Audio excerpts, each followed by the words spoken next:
कार्य की सिद्धि के लिए सूर्य नारायण को दिया जाए। एक काली मिर्ची के पानी का जब रविवार को अगर लोटा भरकर शिव को समर्पित करा जाता है तो घर में तेज लक्ष्मी प्राप्त होती है। रविवार के दिन दे देता है।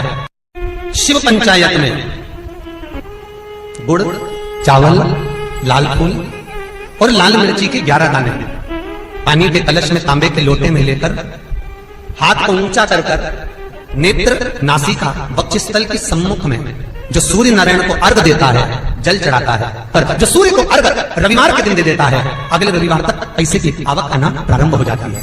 जो आज तक फोन नहीं उठाता वो फोन उठाना चालू कर देता है। अगर कोई बड़ी बीमारी है, कोई बात आपको शंकर भगवान से कहना है तो रविवार के दिन जब सूर्य को अर्घ देंगे तो वही कलश रख देंगे अर्घ दिया हुआ, फिर उसको आपको धोना नहीं है। दूसरे दिन सोमवार का दिन पड़ेगा, फिर जल भर लो उसी कलश में, सूर्य नारायण को अर्घ देकर वही कलश से वापिस जल भरकर शंकर जी के मंदिर में ले जाकर जल को चढ़ाना प्रारंभ कर दीजिए।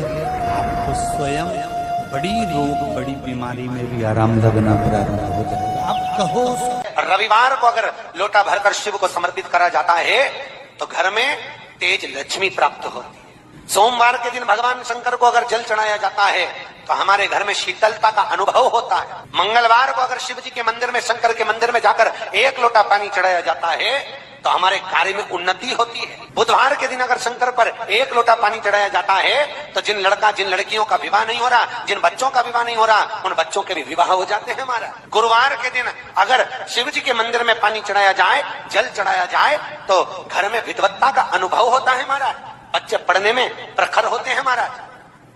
शुक्रवार के दिन अगर शंकर के मंदिर में जल चढ़ाया जाए तो नारी का अखंड सौभाग्य होता है महाराज। शनिवार के दिन अगर शिव की आराधना करी जाए, शनिवार के दिन अगर शंकर को जल चढ़ाया जाए तो जिंदगी में व्यक्ति की। सूर्य को 3 अर्घ होते हैं। एक लाल चंदन का अर्घ कार्य की सिद्धि के लिए सूर्य नारायण को दिया जाए। एक काली मिर्ची के पानी का अर्घ जब आप कोई एग्जाम में बैठ रहे हैं, कोई परीक्षा में बैठ रहे हैं और आपको उसमें उत्तीर्णता चाहिए या मेरा ये काम सफल चाहिए या अदालत में केस चल रहा है उसको निपटाना है, तो काली मिर्ची के जल से सूर्य को अर्घ दी जाती है। तो उस जल के अर्घ से व्यक्ति का काम तुरंत 1.5 महीने के अंदर सफल हो जाता है। काली मिर्ची के अर्घ का इतना प्रमाण। तीसरे नंबर पर है बेलपत्री के जल का अर्घ सूर्य को दिया जाता है। बेलपत्री के जल का अर्घ कौन देता है? जो बहुत बीमार पड़ा रहता है, जिसको कुछ ना कुछ शारीरिक कष्ट चलता रहे, कभी घुटना, कभी कमर, कभी पेट, कभी ब्लड प्रेशर, कभी शुगर, कुछ ना कुछ चलती रहे, तो वो लगातार 1 महीना बेलपत्री के पानी का अर्घ सूर्य को देता रहे, उसको रोग से निवारण हो जाता है। रोग से समस्या खड़ी हो जाए कि बहुत विकट समस्या है और कोई हल ना मिल रहा हो जाता है जीवन में। कोई घड़ी ऐसी आके खड़ी हो जाती है जहाँ पर हमको सोचने के लिए भी समय नहीं मिलता। तब शिव महापुराण की कथा वर्णन करती है। रविवार को अगर लोटा भरकर शिव को समर्पित करा जाता है तो घर में तेज लक्ष्मी प्राप्त होती है। शिव कथा कह रहे शिव जी कहते हैं कुंवारी कन्या तीज का व्रत करती है, हरतालिका तीज करती है, छोटी तीज, बड़ी तीज, हरियाली तीज करती है, छठ व्रत करती है। कुंवारी कन्या नवरात्रि व्रत करती है। कुंवारी कन्या जितने भी व्रत धारण करती है, सोमवार, मंगल, बुध, गुरु, शुक्र, शनि, जो भी व्रत उसने करा है, कुंवारी कन्या भूल से 1 लोटा जल मुझे समर्पित करती है। शिव कहते हैं वो मेरी पुत्री के समान हो जाती है, सुख सुंदरी के समान, उसके लिए वर देखना मेरा काम हो जाता है। मौका मिले तो गीता प्रेस गोरखपुर की मार्कंडे पुराण निकालकर उसमें पढ़ना मिल जाएगा। शंकर भगवान को रिझाना, बेलपत्र का प्रयोग भगवान शिव को रिझाने का जो आनंद है, शिव को जो मनाने का आनंद है, वो एक स्वरूप ही अलग है, उसका एक स्वरूप आनंद। जब विषम परिस्थिति आ जाए, ऐसा लग रहा है कि आपने पशुपति व्रत कर लिया, सोमवार की अष्टमी का प्रयोग कर लिया, मैंने शंकर जी की आराधना कर ली, तो भी विषम परिस्थिति चल रही है, अभी तक कोई सुधार आने को तैयार नहीं है, तब शंकर जी के मंदिर में जब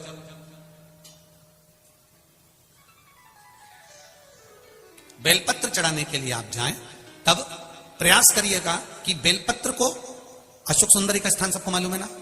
बोलो, जम के बोलो जरा, मालूम है सबको? अशोक सुंदरी वाली जगह पर बेलपत्री को, डंडी वाली जो जगह है जहां से पानी बहकर जाता है, उधर रखना। उसी बेलपत्री को वापस उठाना है। शिव जी के शिवलिंग पर जब बेलपत्री रखो तो डंडी का भाग, आप यहां बैठे हो तो डंडी का भाग पीछे की ओर होना चाहिए। शिवलिंग जैसे ये है तो डंडी का भाग पीछे की ओर, उसको रखकर 7 लोटा जल भगवान शंकर पर समर्पित कर दीजिए। अपने भाव को रखते हो। अगर विषम परिस्थिति चल रही है, आपने पशुपति व्रत कर लिया, सोमवार की अष्टमी का कर लिया, उसके बाद भी कार्य नहीं हो रहा, अटक रहा है, किसी कारणवश कोई फाइल मोटी है, थोड़ा समय लग रहा है, तो 7 लोटा जल का प्रयोग करें। धीरे धीरे 7 लोटा जल शिव जी को बाल्टी में भरकर ले जाएं अपने घर से। 7 कलश जल शिव जी को समर्पित करना है और समर्पित करने के बाद उस बेलपत्री को वापस अपने ही घर पर लेकर आ जाना है। 11 दिन 21 दिन उसको रखो, फिर उसका विसर्जन वापिस किसी नदी, सरोवर, तालाब या वृक्ष के नीचे कर दीजिए। बाबा हाथ पकड़कर बाहर निकाली देगा। परिस्थिति अगर बहुत विषमता, बहुत विषम परिस्थिति में उस जगह पर इसका प्रयोग कर सकते। सूर्य नारायण भगवान को बिना रुके चलने की आज्ञा है, बस चलते रहना है। उनके अश्वों के साथ में सूर्य नारायण भगवान को अपनी यात्रा पूर्ण करना है। चलते रहो, रुकना नहीं है। और सूर्य नारायण भगवान चलते रहते चलते रहते चलते रहते में लगे रहे। जिस समय तक चलता रहा वो खरमास कहला गया।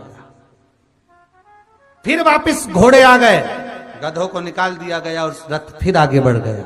महाराज क्यों कहलाता है? सूर्य नारायण भगवान को याद आया कि मेरे घोड़े चलते चलते थक गए होंगे, पानी कहां पिए? महाराज मार्कंडे पुराण का चरित्र है, बहुत ध्यान से मौका मिले तो गीता प्रेस गोरखपुर की मार्कंडे पुराण निकालकर उसमें पढ़ना मिल जाएगा। सूर्य नारायण भगवान चलते चलते विचार करने लगे कि मेरे घोड़े प्यासे हैं, इनको क्या पिलाऊं? तब एक क्षण के लिए सूर्य नारायण भगवान ने अपने घोड़ों को रोक दिया और जल का एक कुंड देखकर वहां घोड़ों को पानी पिलाया। जैसे ही पानी पिलाया तो सूर्य नारायण भगवान को फिर ज्ञात हुआ कि रुकना तो है ही नहीं, करें क्या? घोड़े तो पानी पीने में लग गए। सूर्य नारायण भगवान ने देखा वहां पर गधे खड़े हुए थे। नारायण ने तुरंत उसी समय सूर्यदेव ने उन गधों को रथ में लगा लिया और उनको लेकर चल दिए। गधों को कहते हैं खर, इसलिए जब तक गधे उस रथ में लगे रहे, जिस समय तक चलता रहा वो खरमास कहला गया। फिर वापिस घोड़े आ गए, गधों को निकाल दिया गया और रथ फिर आगे बढ़ गया। महाराज क्यों कहलाता है? इसलिए इसमें शुभ कार्य नहीं होते, विवाह, शादी आदि का आदि फंक्शन कुछ नहीं होता। पर आज के जमाने में लोग सोचते हैं कि थोड़ा गार्डन वार्डन थोड़े फ्री मिल जाएंगे तो लोग, दुनिया के लोग इसी समय पे शादी करते हैं और बाद में फिर आंख में से आंसू बहाते, हमारी बहू ऐसी मिली महाराज, ऐसा हो गया महाराज। अब महाराज क्या करे बेचारा, ये बताओ महाराज क्या करेगा?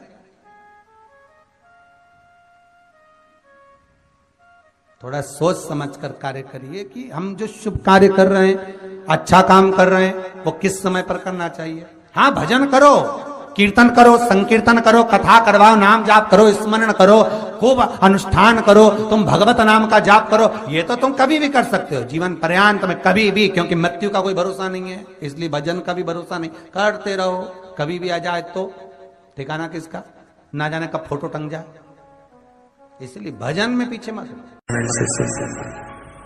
पार्वती जी ने कर जोड़कर, हाथ जोड़कर भगवान शिव से ओम नमः शिवाय, श्री शिवाय नमस्तुभ्यम। स्वागत है आपका शिव शक्ति आस्था चैनल पर। तो दोस्तों आज हम बात करेंगे 29 दिसंबर के उपाय के बारे में। 29 दिसंबर यानी मासिक शिवरात्रि के बारे में। मासिक शिवरात्रि के दिन आप लोगों को यह उपाय ज़रूर करना है दोस्तों। तो मैं उम्मीद करता हूं दोस्तों कि आप सभी इस उपाय को करेंगे और इस उपाय को करके आप अपने जीवन में अपार सफलता प्राप्त करेंगे। तो दोस्तों इस उपाय का करने के लिए सबसे पहले आप लोगों को इस कथा को श्रवण करना होगा और कथा को श्रवण करके ही इस उपाय को कीजिए।